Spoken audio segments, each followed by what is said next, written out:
किसी भी चीज़ को समझने के लिए भाषांतर नहीं होना चाहिए। अगर मुझे तमिल भाषा में बात करनी है तो मुझे तभी करनी है जब कोई तमिल को समझे। संस्कृत में बोलना है तो मुझे तभी बोलना है जब कोई समझे। भाषा को समझने वाले व्यक्ति से जब हम चर्चा करते हैं तो चर्चा का अर्थ होता है, और भाषा से रहित जब हम चर्चा करते हैं तो वो अनर्थ होता है। मह्यम कर्तव्ययुक्त मूलम बृहदो ब्राह्मणम सखे परशांत युक्त लक्ष्मणा रामो केशवम तथा। लक्ष्मण जी और परशुराम जी का जो संवाद है उसमें भाषा का ही भेद है। खग जाने खग ही की भाषा। अच्छा, इसे छोड़ दीजिए, फिर आपकी भाषा का एक मुहावरा है, गूंगा जाने या गूंगा के घर के जाने। इसका अर्थ है कि जो समझता है उसको ही समझाइए। भाषा का बड़ा भेद होता है संसार में। एक व्यक्ति गांव में अंग्रेजी पढ़ के आया और पूरा गांव जो है अंग्रेजी जानता नहीं था। वो क्या बोलता गांव वालों को समझता नहीं कि ये क्या बोल रहा है। एक व्यक्ति ने सोचा कि भाई ये जो भाषा है इसे अपने को सीखना चाहिए। तो कोशिश की एक व्यक्ति ने, तो भाषा तो आई नहीं पर 2-3-4 शब्द उसको अंग्रेजी के पाठ हो गए। और वो 4 शब्द कौन से हैं? एक शब्द है यस, दूसरा शब्द है नो, तीसरा शब्द है वेरी गुड, और चौथा शब्द उसे याद हुआ थैंक यू। ये 4 शब्दों को सब जगह बोलता रहता वो, और इन चारों शब्दों का अर्थ उसे पता ही नहीं था कि इनका अर्थ क्या है।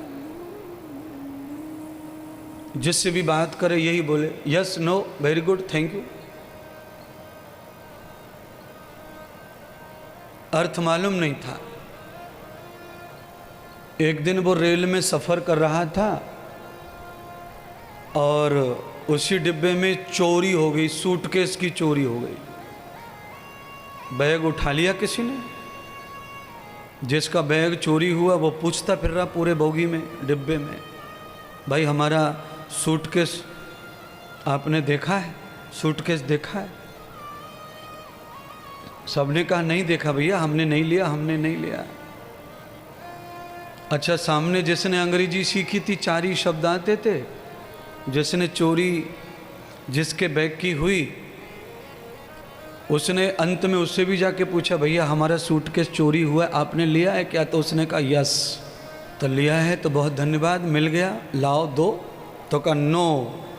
सूटकेस वाले ने कहा कि देना पड़ेगा, जब आपके पास है तो देना ही पड़ेगा, लाओ दो। No no no. जिसकी चोरी हुई उसने 5-4 खींच के तमाचे दिए, धैड़ धैड़ धैड़। तीसरा शब्द उसका अंग्रेजी वाला जो था वही उसने बोला वेरी गुड, और पिटेगा कि सूटकेस देगा। अंग्रेजी का एक ही शब्द उसके पास शेष रह गया था। उसने कहा इसने जो मारना था मार लिया, पर मैं क्यों छोड़ूं, एक शब्द को भी बोल दूं उसको लास्ट में। तो कहा भैया थैंक यू।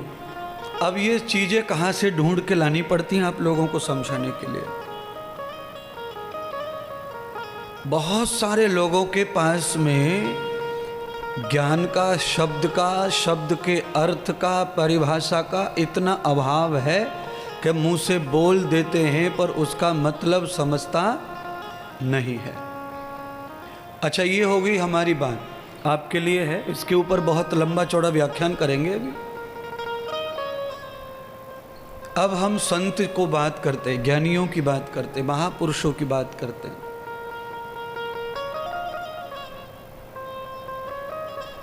संत सूरदास लिखते हैं,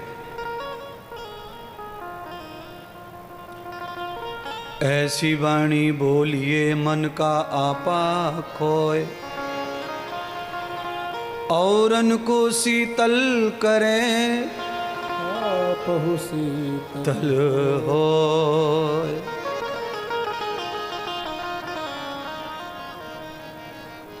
बहुत सारे व्याख्यान विद्वान ऐसी ऐसी बातें कहते हैं जो श्रोता को मरते समय तक भी समझती नहीं है। जो उनको आता है वो कहते हैं, पर श्रोता का काम वो नहीं है। वक्ता का काम ये है कि जो सामने बैठे हैं उनकी बीमारी को परख लो कि ये क्या बीमारी है।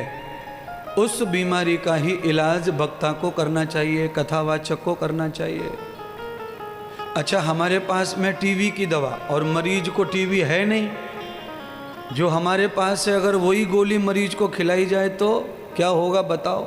समझ गया? समझ लो भाई, मरीज को बीमारी है कि उसके घुटने दुख रहे और मैं सिर दर्द की दवा लेके बैठा हूँ, और मैं ये जानता हूँ कि ये दर्द की गोली है, पर सिर के दर्द की जो गोली है वो घुटने के दर्द पर काम नहीं करती। घुटने में, घुटना का दर्द हड्डियों में होता है, मसल्स में होता है, और सिर के अंदर जो दर्द है वो पित्त का होता है, एसिडिटी का होता है, गैसिक्स का होता है। तो बड़ा दुर्लभ है। कोई कहे हम तो दर्द की गोली दी है, दर्द की गोली दी है। सिर दर्द की गोली दी है ना, दर्द तो घुटने में था।